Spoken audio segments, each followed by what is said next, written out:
रात के 12 बज रहे थे। उसका फोन आया। हेलो, किसी ने फुसफुसाहट भरे लफ्जों में कहा। हाँ बोलो, उसने भी होले से कहा। सब तैयारी हो गई क्या? सुबह 4 बजे की बस है। मैंने अपने कपड़ों का बैग तो पैक कर लिया है। पैसे और गहने लेने हैं। अपने सब डॉक्यूमेंट भी ले लेना। हो सकता है दोनों को नौकरी करनी पड़े। नया घर संसार जो बसाना है। ओके, मैं सब कुछ लेकर तुम्हें कॉल करती हूँ। उसने सबसे पहले माँ की अलमारी खोली और उसमें से गहनों का डिब्बा निकाला। अपने लिए बनवाया गया मंगलसूत्र बैग में डाला। अंगूठी और झुमके पहन लिए। चूड़ियों का डिब्बा उठाकर बैग में डाल रही थी कि माँ की तस्वीर नीचे गिर पड़ी।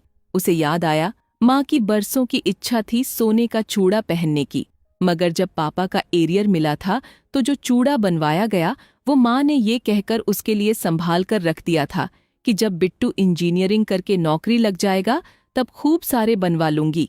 अभी तो तेरी शादी के लिए रख लेती हूँ। मेरी लाडो कितनी सुंदर लगेगी इसमें। उसने तस्वीर वापस अलमारी में रखी और चूड़ा बैग में रख लिया। अब बारी थी नकदी की। घर में 75,000 पड़े थे।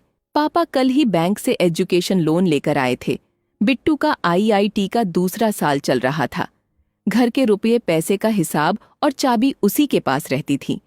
पापा हमेशा कहते हैं, जब ये पैदा हुई उससे पहले मैं स्टेशन पर कुल्ली का काम करता था। जैसे ही ये पैदा हुई मेरी सरकारी नौकरी लग गई। यही मेरे भाग्य की देवी है, मेरी लाडो बेटी। उसने अपने सभी डॉक्यूमेंट बैग में रख लिए। अब उसे चेक करना था कि घर में कोई जाग तो नहीं रहा है ना, सब सो तो रहे हैं ना। सबसे पहले उसने बिट्टू के कमरे के दरवाजे से अंदर झांका। बिट्टू अभी तक पढ़ रहा था। उसकी खाने की थाली वैसे ही ढकी पड़ी थी जैसी वो रख कर आई थी। अगले कमरे में झांका तो माँ गहरी नींद सोई थी दवा लेकर।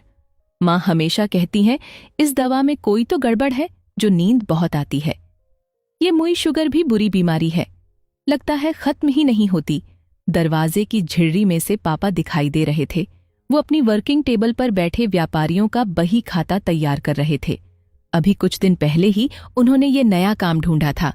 पापा कहते हैं, कॉमर्स पढ़ा हूं, वही खाते भूलने लगा था।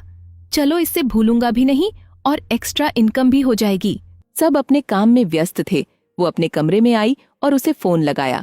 सब रास्ते साफ हैं, सब अपने काम में लगे हैं। मैं चुपचाप घर से बाहर निकलूंगी, उससे पहले फोन करके बता दूंगी। अच्छा, तुमने सारे गहने और पैसे ले लिए ना? हाँ ले लिए। तुम बार बार गहनों और पैसों का क्यों पूछ रहे हो? मैंने कहा न ले लिए। अरे बेबी, वो इसलिए कि नया घर संसार बसाना है। नई जगह जाते ही काम थोड़े मिल जाएगा, तो हमें घर के रूटीन कामों के लिए पैसा तो चाहिए ही।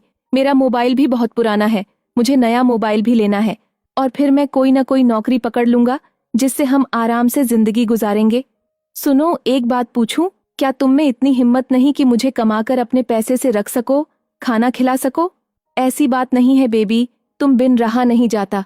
और हम जाते ही मंदिर में शादी कर लेंगे और काम मिलेगा तो आराम से जिएंगे ना। सुनो, तुम एक काम करो, अभी भागने का प्लान कैंसिल करते हैं। पहले तुम काम करो और इतना पैसा कमाकर इकट्ठे कर लो कि 2 महीने तक काम न भी मिले तो हमें भूखे मरने की नौबत न आए। जैसे ही तुम पैसा इकट्ठा कर लोगे हम भाग चलेंगे। तब तक इंतजार करो। 2 महीने तक न कर पाए तो मुझे भूल जाना। अरे बेबी, बात तो सुनो। लड़की ने फोन काट दिया। वो अपने पिता के कमरे में झांक आई। वो अभी भी बही खाता कर रहे थे। उसने दरवाजा खटखटाया।